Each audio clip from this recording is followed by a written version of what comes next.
L'horizon restait sombre, peu importe comment Vela volait. La lueur familière de l'aube avait disparu et un lourd silence planait sur le pays. Même les créatures les plus braves se cachaient de peur, car le soleil, leur sol, ne s'était pas levé.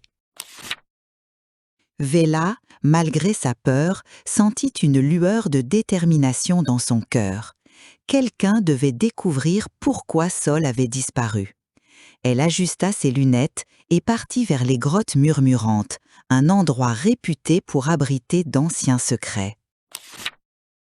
Les grottes murmurantes étaient froides et humides, résonnant d'étranges murmures. Vela navigua nerveusement dans les tunnels sinueux, le cœur battant dans sa poitrine. Elle serra une pierre de rivière brillante pour se réconforter. De plus en plus profond, elle alla jusqu'à ce qu'elle tombe sur une grande chambre. Au centre, une faible lueur dorée palpitait faiblement. C'était Sol, enfermé dans une coquille de pierre qui s'effritait. « Sol, que s'est-il passé ?» demanda Vela, sa voix tremblant. La coquille de pierre se fissura légèrement lorsque Sol répondit, sa voix un faible écho. « Ma lumière s'éteint, petite, la pierre de l'aube est brisée. » Vela ne savait pas ce qu'était une pierre de l'aube, mais elle savait qu'elle devait aider. « Où puis-je la trouver ?» demanda-t-elle courageusement. Sol murmura. « Bien au-delà des pics de l'ombre, là où coulent les rivières du ciel. » Le voyage fut long et périlleux. Vela survola des montagnes enveloppées d'ombre et affronta des vents violents qui menaçaient de l'arracher au ciel. Mais elle se souvint de la lumière vacillante de Sol et continua. Finalement, elle atteignit les rivières du ciel, des cascades en cascades qui plongeaient des plus hauts sommets dans les nuages en contrebas. C'était un lieu d'une beauté à couper le souffle et de rugissements retentissants.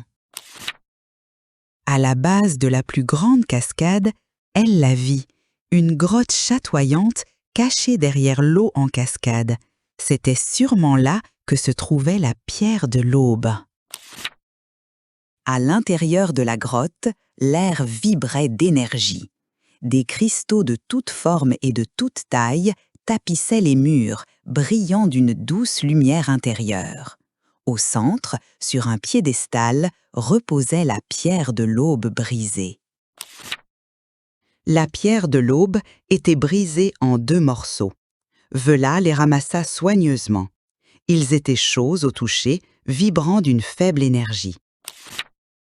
Vela ne savait pas comment la réparer. Elle regarda autour de la grotte, ses yeux tombant sur une piscine de liquide chatoyant. « Larmes du ciel !» murmura une voix dans son esprit. Soigneusement, elle trempa les morceaux brisés de la pierre de l'aube dans les larmes du ciel. Le liquide brilla plus fort et une vague d'énergie emplit la grotte. Lentement, les 2 morceaux commencèrent à fusionner. Des fissures de lumière remplirent les espaces et la pierre de l'aube pulsa d'une énergie renouvelée. La pierre de l'aube était de nouveau entière.